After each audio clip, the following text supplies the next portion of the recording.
This is Critical Commentary with Maurice Williams. Today we're going to be discussing Jeffrey Epstein since some new information came out about one of his victims, and we'll be discussing some of the racial tension that I continuously see on X.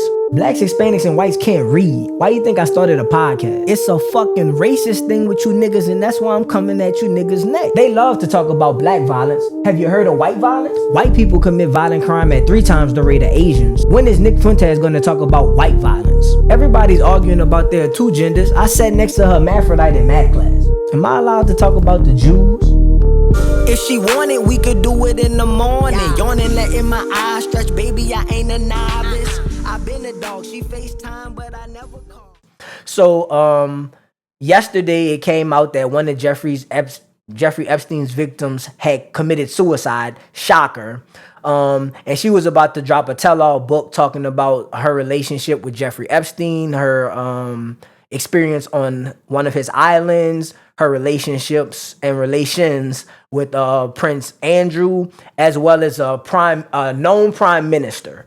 So I'm going to play a clip from PBD where they discuss some of the information that's in the book. I have not had a chance to read it yet.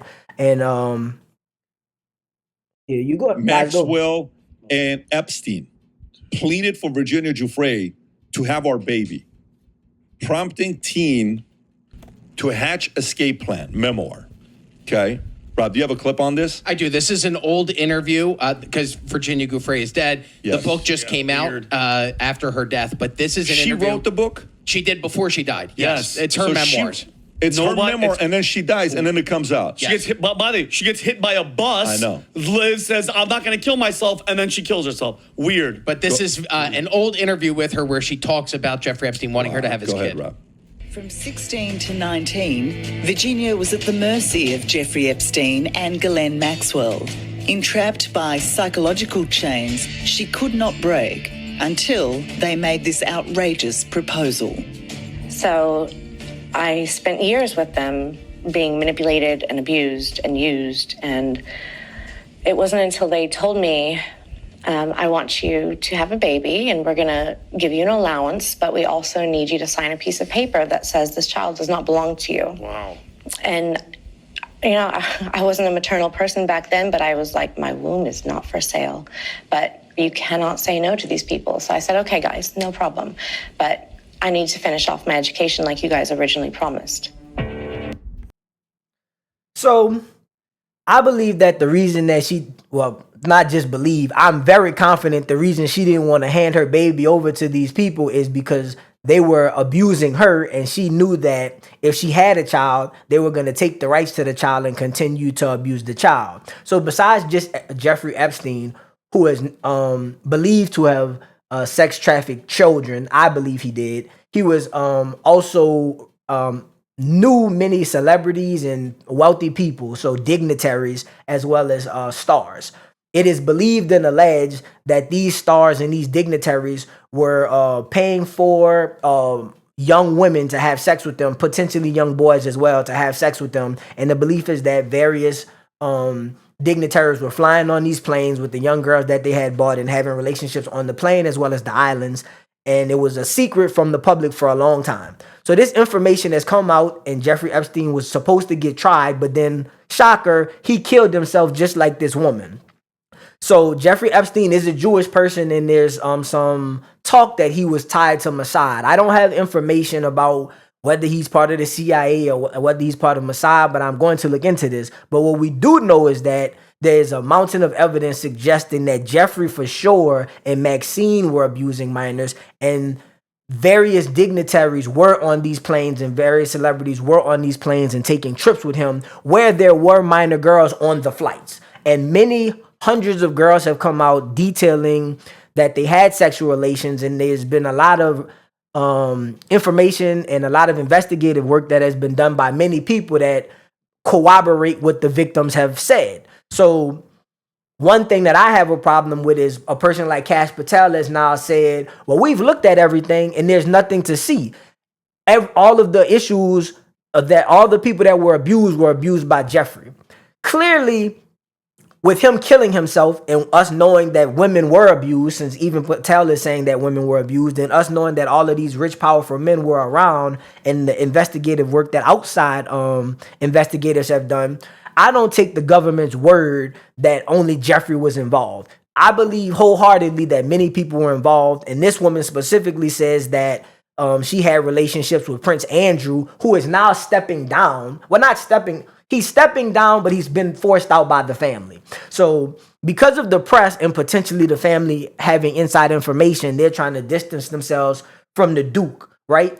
From the Prince. So for them to do that, it's highly likely that they have information that he either abused this specific woman or was in some way involved in the abuse of women. And this same woman, Virginia, also has alleged that the former prime minister, that she said a former prime minister, but people are saying the prime minister is the former prime minister of Israel, also had relations with her. Now, the Israeli prime minister supposedly had relations with her at 18, but it's no difference to me. If she was started having relationships with Jeffrey as a minor, I'm sure Prince Andrew knew, as well as the prime minister.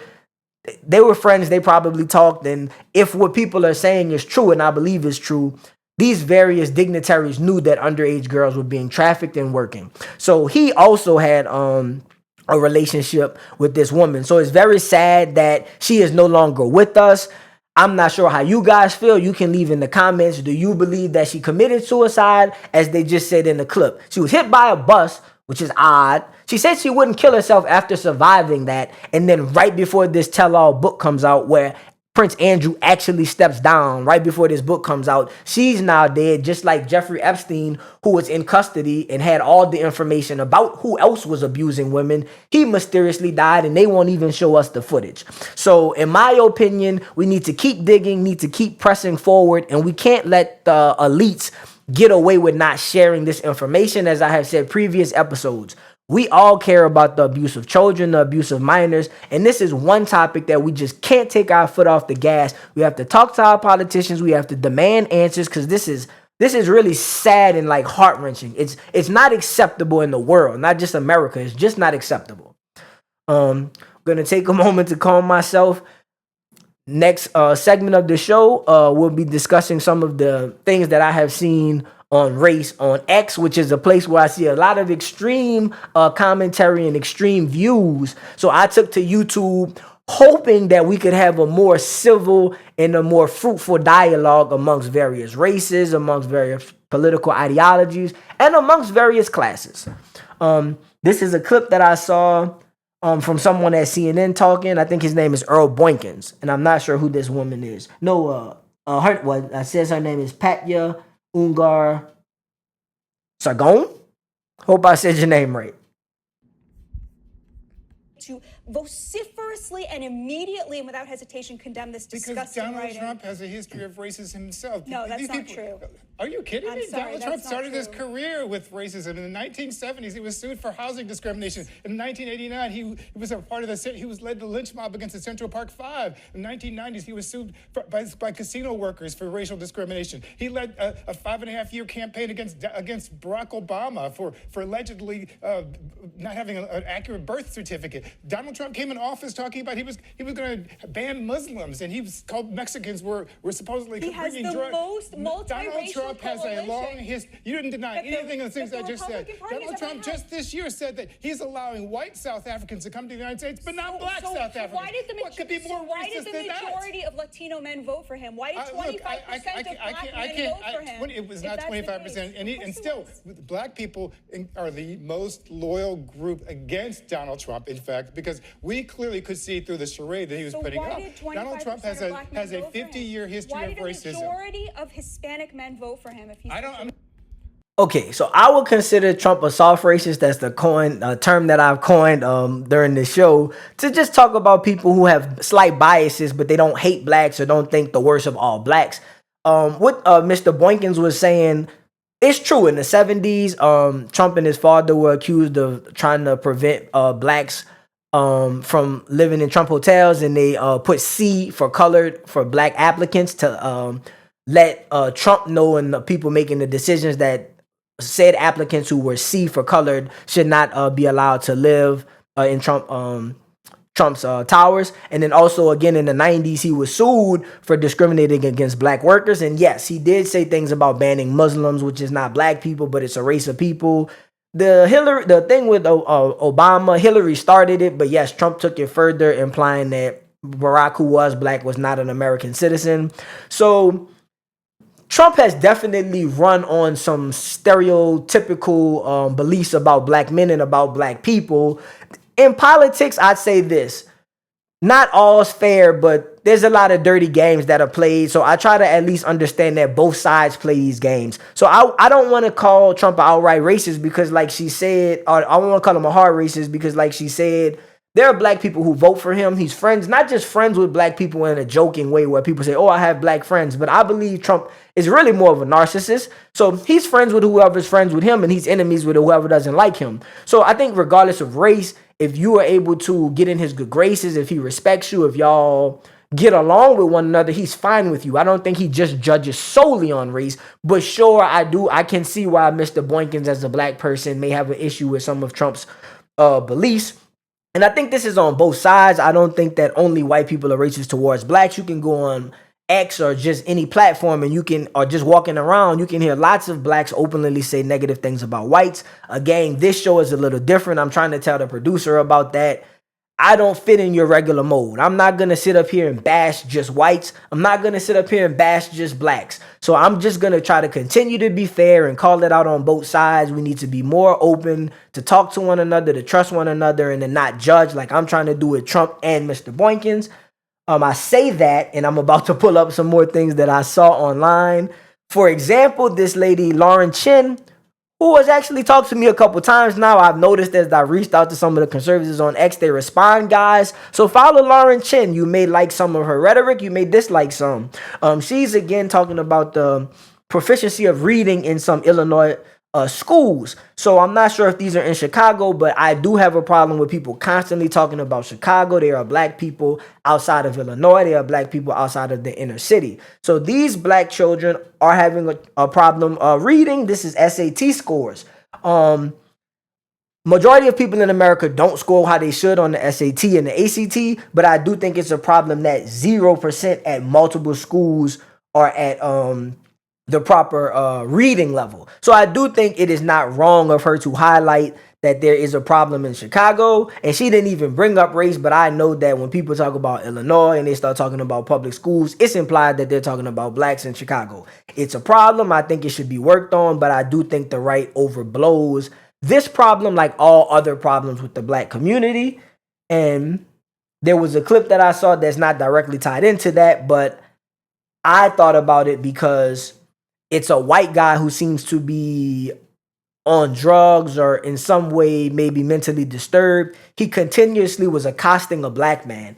He walked up to the black man and the black man knocked him out. So I just think that this highlights that crazy behavior is not simply done by a group of people based on race. You have crazy people among races. So this video just highlights a situation where a white guy is bothering a black person, so the black person had to defend himself. Like sometimes whites have to defend themselves against blacks who have mental issues or are on drugs. Y'all see a white man on some gangster shit. White boy on some G shit. Come on, bitch. Come on, bitch. I swear to God. Y'all want to go on that street? Hey, are y'all people see the white boy? Right over here.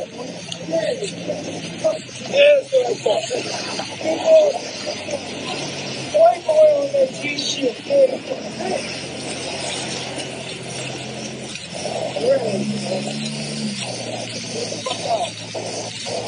He must be high or something.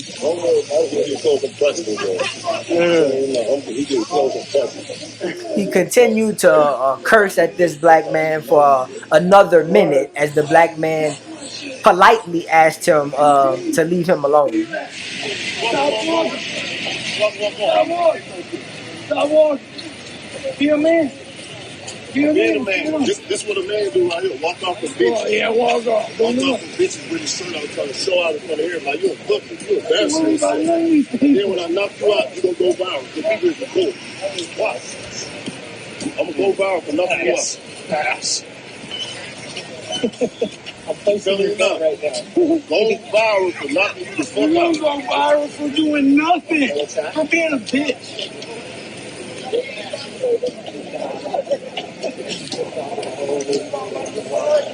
You don't go viral for walking next to me and not doing a goddamn thing. Whoa! Go viral, you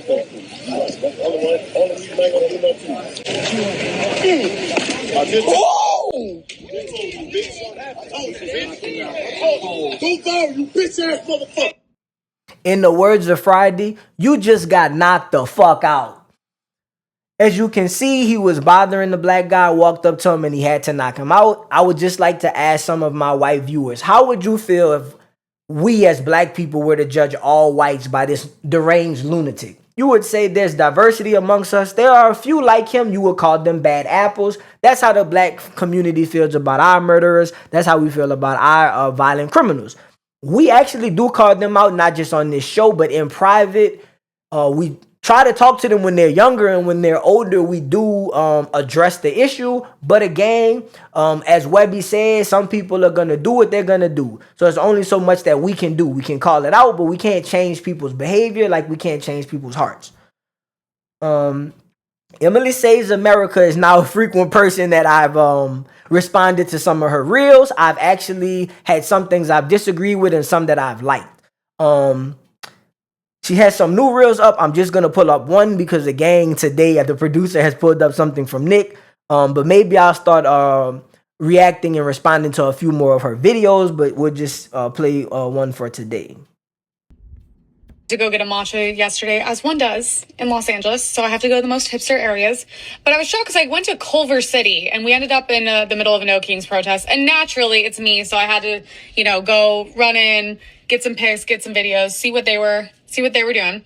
And there was like a 12-year-old kid, face fully covered, waving a Palestine flag. There's no Ukraine flags anymore; those are done. There's no Mexican flags anymore; that's on pause for now. But there's never any American flags, which I find to be very interesting. Everywhere I looked, Palestine flags, signs calling Trump a N-A-Z-I, which is rich considering he literally just ended a war and saved a bunch of Jewish people. But here's the insanity. You're waving the flag of people controlled by a terrorist organization, Hamas, while calling the guy who gave you the freedom to protest a dictator, okay?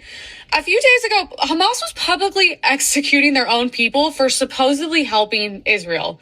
But yeah, free Palestine, go off. Go off, guys. I mean, if I were them, I'd probably start with free Palestine from Hamas. That seems higher up on the list, and free Palestine from Israel. Because from Iran to Qatar to Gaza, these people who were literally celebrating October 7th, yelling, God is great. I'm sorry, what kind of God do you worship if this is what you call great? Liberals love to say we're all human, we're all Palestinian. Yeah, no, we're all human. I agree with that. But some humans are a bit more clear morally than I think other humans. And it's very clear, we're not all worshiping the same God or living by the same moral compass now, are we? And the left is just useful idiots to these people. And it's so funny because we've seen all the videos going viral. Every time they interview these people, why are you here? What are you protesting? How's he a king?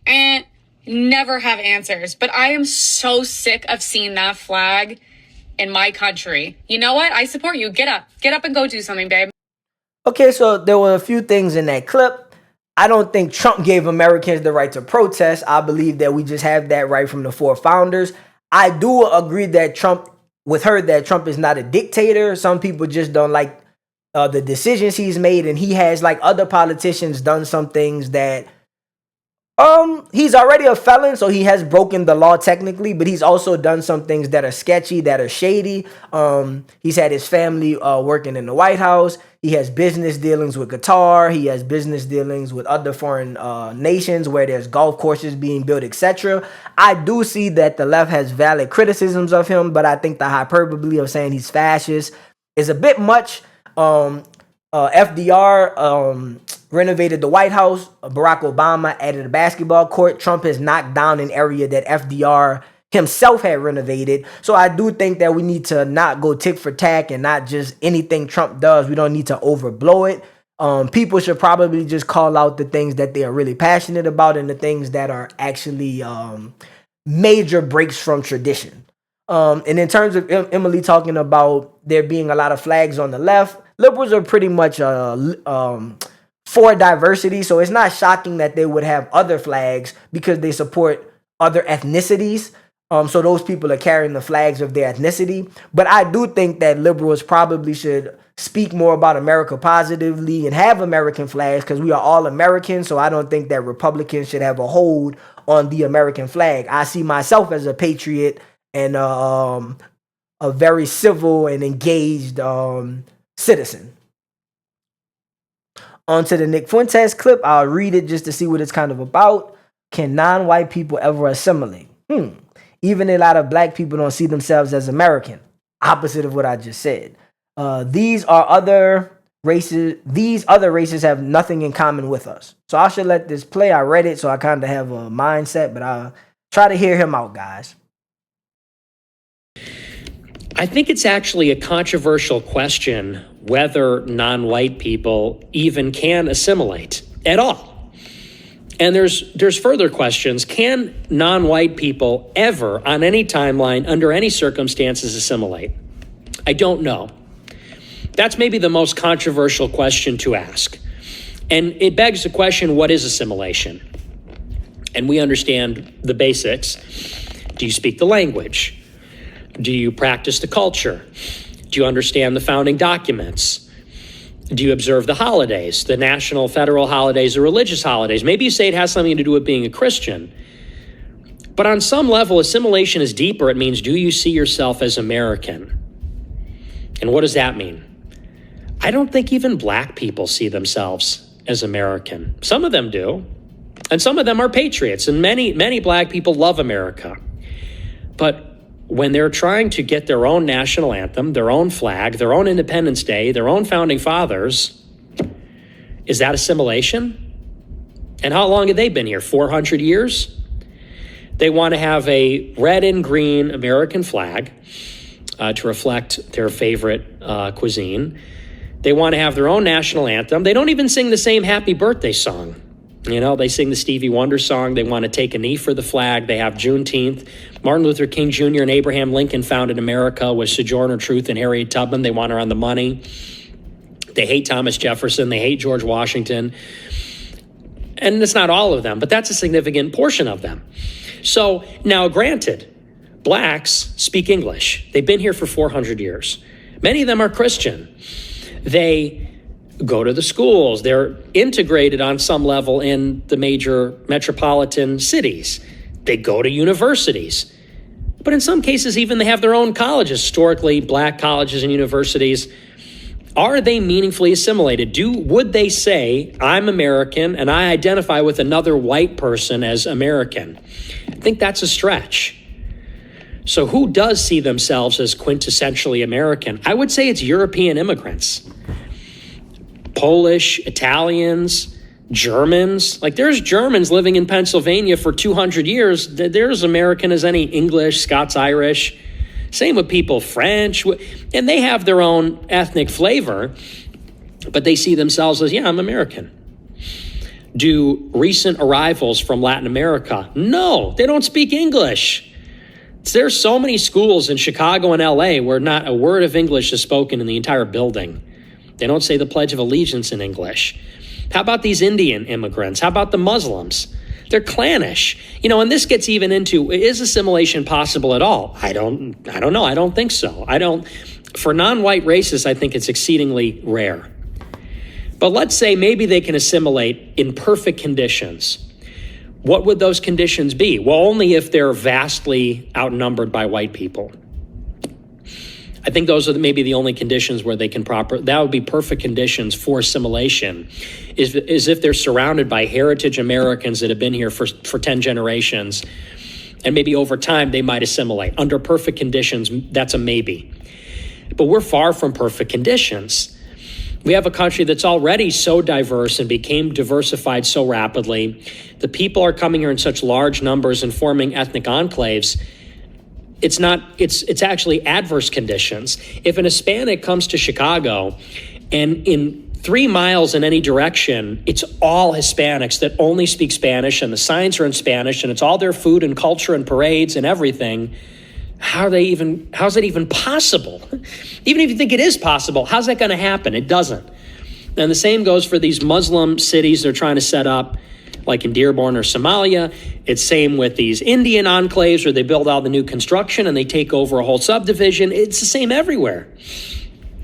And so this is the classic problem with immigration. First of all, you're bringing in huge numbers of people. They have nothing in common with us. They don't want to assimilate. The conditions are not such, even if it was possible for them to assimilate, and it never ends. There's never a pause like there was throughout American history where we open the door, we close the door, we open the door. And this was for Germans, Irish, Italians. This is for racially white, Christian, culturally European. This is for people that had a lot in common with the founding stock. I allowed this man to finish. He said a few things that were accurate. He had some valid points. A lot of this was just straight up bullshit, right? So all Americans see themselves as American, and just like he breaks off the Northern Europeans, like the Germans and the Polish and the Spanish, he says all those people can be American and keep their heritage, right? So it's okay for those people to know about their lineage, but if black people know about their lineage, Indians know about their lineage, Hispanic people know about their lineage, he says it's some sort of problem. I agree with Nick that assimilation can be tough. I agree with Nick that a lot of groups, even when we integrate, we still section ourselves off. But that's not just by race. Women talk to other women and not just men. Wealthy people talk to other wealthy people, not middle people in the middle class talk to the middle class. We section ourselves off, but we still see ourselves as American. We still see ourselves as human beings. So I believe that we have already assimilated as a society in terms of school, in terms of friendships. I have many friends who are Indian. I have many friends who are Jewish. I have many friends who are white. I have many friends who are Hispanic. I feel like people have friends of I have friends who are homosexuals. I'm straight. I think that people have many friends outside of who they identify with, but we also get in our small groups. Sometimes I get with black people. Sometimes I get with males. Sometimes my male friends and I is mostly straight people or all straight males.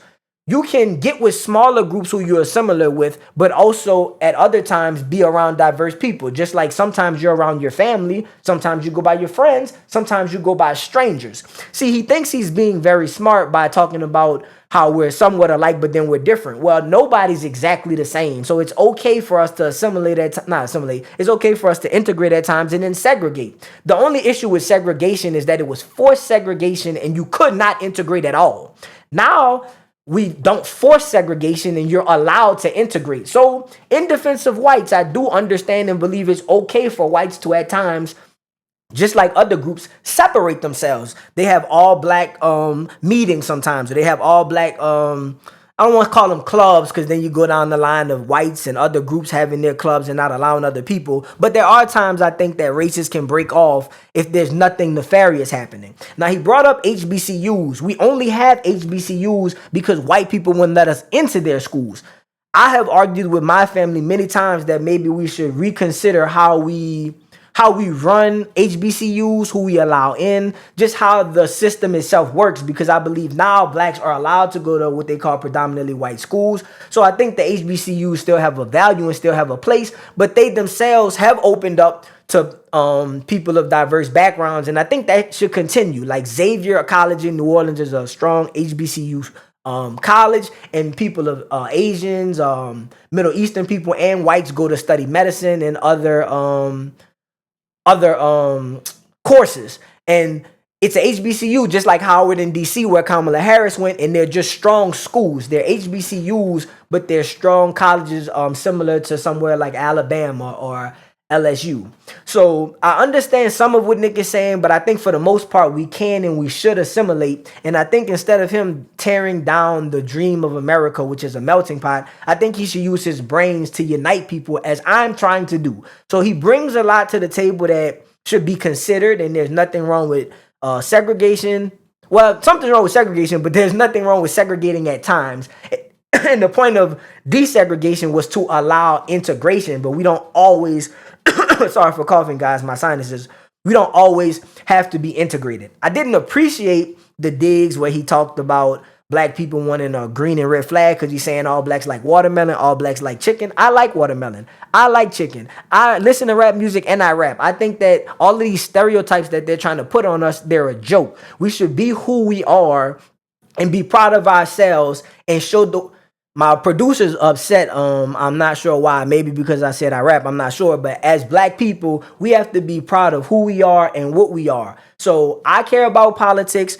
I care about social things. I care about the people at the barbershop. I care about the people in New York and the politicians. And I believe that everybody is intelligent, but we talk about intelligence in different ways. So everybody may not have a high IQ, but again, everybody can be productive and everybody can add to this society. So me as being a black male, I like when Nick talked about the watermelons. I like when he talked about the chickens. I love how they talk bad about the young black males and they try to define us and stereotype us about the rap music and things. Rap is poetry. Kendrick Lamar is out here using motifs and using alliteration and other English things that we learn. And that's why they study Kendrick Lamar in college. That's why they study Shakespeare. That's why they study J. Cole. So the reason that I brought this up is just to encourage other black people to always be who you are and don't be apologetic and show the world everything that we have. We should call our community out when we do bad, but we should also highlight all of the blacks who are working at barbershops and who own small businesses and who are opening up restaurants. And these restaurants don't just serve black people. I live in New Orleans. All of the black, not all, well, yes, all of the black restaurants that are owned by black people, we serve whites, we serve Vietnamese, we serve Italians, we serve Jewish people. So just because something is black owned doesn't mean it's only for blacks. And just because they're telling us because we rap it's bad, we don't have to listen to that. We have to be strong in who we are. And as I'm doing right now, explain to people why we're doing what we're doing. Just like you have young people who want to play basketball, you have young people who want to be NASA. You may have black kids who want to grow up and rap hasn't worked for me. So rap may not work for you, but take the knowledge that you learn from rap and carry that on into what you do in life. If blacks took the same time that they take writing those raps to understand what they're doing in terms of stanzas, in terms of rhymes, in terms of rhyme structure, you could use that intelligence to do better in school, not just in English, but you can use that in math and other school type work. So I know I ramble a lot and maybe the producer has to cut this short because this is a long response. But my point was he was coming at black people. He was saying what we do wrong, how we can't assimilate. And he said this about Muslims. So what I may have to do is may break this up into me reacting to him about a few things, because he said a lot of things about Muslims that wasn't true. He said a lot of things about Indians. Indians are doing very well in math and science. Indians are doing very, very well in terms of entrepreneurship. Indians are considered Caucasians, so not many people realize Indians are 1% of the population. So I'm not talking about all Asians. They're 1% of the population, but they're paying 5% of the taxes. So to sit here and say that the Indians are Jeets, because that's what they calling them on X. They calling them Jeets. They running around talking about they pooping in the street. They running around talking about they dirty, but they not talking about all the innovation that the Indians are bringing. They're not talking about all the dollars that the Indians are bringing. So a lot of people are going to get upset because when I start talking about white people the way they talking about us, the people of color, it's going to agitate some people. But I don't give a fuck. I'm going to tell the truth, and whoever sees it is going to respond. So however the producer decides to cut this is fine with me. I'm a loving person, but like I tell you guys, I'm going to tell the truth, and that's what I'm about. Peace. Talk to you guys later. My bad, guys. I went on a rant like Nick. Sorry about that. We got to respond to the comments. I'm going to work on it, guys. I think today was a good show. I actually think I had some knowledgeable things to say, but I just got a little focus. My therapy session, let me get my chi back from the Chinese. Let me get my bearings back together. Get cerebral, a little less impulsive. Shout out to the East Asians. We have a bunch of comments to the Nick Fuentes, very suspicious of Eric Kirk and the gang. These are the second day the comments are rolling in. We appreciate it. Keep commenting, guys. Keep liking, keep subscribing. It's been a lot of women. Thank you, thank you, thank you. I wanted this podcast to, as I said last time, reach a lot of people. We're just trying to get the conversation going. And I do want to apologize when I just went off. I guess I went off on whites. I did not mean to go off on white people. I meant to go off on white racists. Fuck the white racists. I love white people. Sorry, guys. Robert Bolton 8325 said, I'm with Nick on this one. Okay. She is excited about taking over TPUSA and supporting Israel. For those who don't remember this clip, Nick was talking about that he was suspicious of Erica Kirk's behavior. I said I could see why he's suspicious, but it's a little too early for me to start commenting. She was presented to Charlie for an interview and decided to date him after a long interview. So you guys have told me that there was some interview process and they were set up by someone, so they didn't just meet from being out and about. There's a few comments from Holly Cook 01Q. It says, do not listen to this guy narrating over Nick. Talking about me. He is definitely being paid to talk the truth Nick is saying.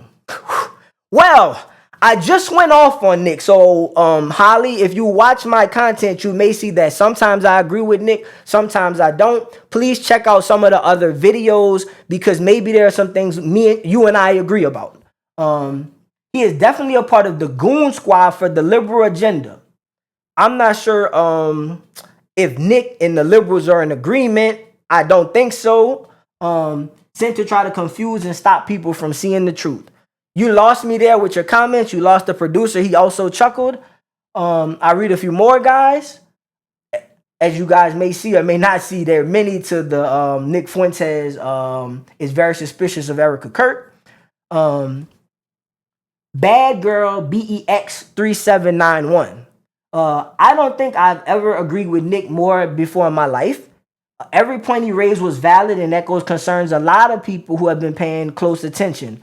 I said many of his points were valid. They just were, he's said them too soon for me to say because she's a grieving widow. And I don't, as he said himself, I don't know enough about her to know her background and if her and Charlie discussed her taking over and just her ideology. I don't know. Maybe maybe it would make sense for her to step in and replace him. Maybe it doesn't. I'm not even religious, so I'm not going to call out anyone's approach to Christianity, but I am leaning and genuinely like Charlie for years. His assassination was like a gut punch. It was to me as well. It was very shocking. We lost a great guy. I disagree with him, but I think he was a good person. Again, I think he was trying to push positive debate. So I think what he was bringing to the table in terms of the civilness was good, but I didn't necessarily agree with his beliefs. And on the first day when Erica came out to give her speech, my initial reaction was to have empathy for a young widow woman whose two young children had lost their father, me as well. But something kept niggling at me, and then when she gave her speech at Charlie's memorial, something again was bothering me, and I couldn't put my finger on it. It was only as I was scrubbing back through coverage to find an example of her giving a hand signal. Some people have been saying she was throwing up metal rockers, devil horn gestures. Interesting. But I knew it would immediately to be a sign signal for I love you, and had the volume turned off as I went to find a good frame I could screenshot. Oh, this is a long comment. This may be the last one. Appreciate you commenting, though. I really want to understand what you're talking about. Bad Girl Bex 3791. So I'm gonna read all of this. The entire performance was stagecraft. She knew how to push the audience's buttons and get them to think her completely absent of gall and instead see a beacon of bravery. But aside from all that, and aside from the Romanian orphanage set up to operate within the premise of prostitution and trafficking, aside from the myriad, you're a great writer, man, a good writer. Aside from the myriad ways she and her family have connected with or that intersect with so many of the actors involved, aside from the trad wife rebranding a pageant queen who posted on stage bikini pics, I'm going to have to side with Nick on this one and just assume that every chapter of TPUSA will allow her to proceed however she wishes, regardless of what other members might not want from their leadership going forward. I love to be wrong about this, and I love to hear that TP USA has gone to open more and more chapters worldwide, hopefully making good on their promises to Charlie would have wanted. We shall wait and see. You said a lot. I appreciate your passion. I appreciate your giving us your time. You brought up more points than Nick. So yes, there's a lot that you seem to think that she was performing, and she may be. I'm definitely going to remember you, and later in a month or two, if she's still the leader and she becomes an actual political figure, I will go back on this comment. I'm gonna read it in private. I will go back on this comment and definitely give some more of my thoughts. And I just read one more comment in closing. There are a few about the government shutdown. Fire, you guys. Some people there haven't been as many comments left on some of the more hard news that we did, but seeing that there were some comments on one of the hard news takes or segments is, pleasing to me. So I appreciate that. House 01, you left one comment, but for some reason it's showing twice, so there's only one comment, not as many as I thought. Trump shut down the government to block votes to release the Epstein files. Dang, that might be why. That's kind of a negative tweet, kind of a negative comment, a downer for me to end it on. But I appreciate you, House 01. And yeah, maybe Trump did do this because he's also someone to be rumored to be friends with Epstein, like Clinton. So maybe he doesn't want information about him to get out. But this time we are done the show, guys. So peace, love you, and talk to you tomorrow. Blacks, Hispanics, and whites can't read. Why do you think I started a podcast? It's a fucking racist thing with you niggas, and that's why I'm coming at you niggas next. They love to talk about black violence. Have you heard of white violence? White people commit violent crime at 3 times the rate of Asians. When is Nick Fuentes going to talk about white violence? Everybody's arguing about their 2 genders. I sat next to her hermaphrodite in math class. Am I allowed to talk about the Jews? If she wanted, we could do it in the morning. Yawning, letting my eyes stretch, baby, I ain't a novice. I've been a dog, she FaceTime, but I never call.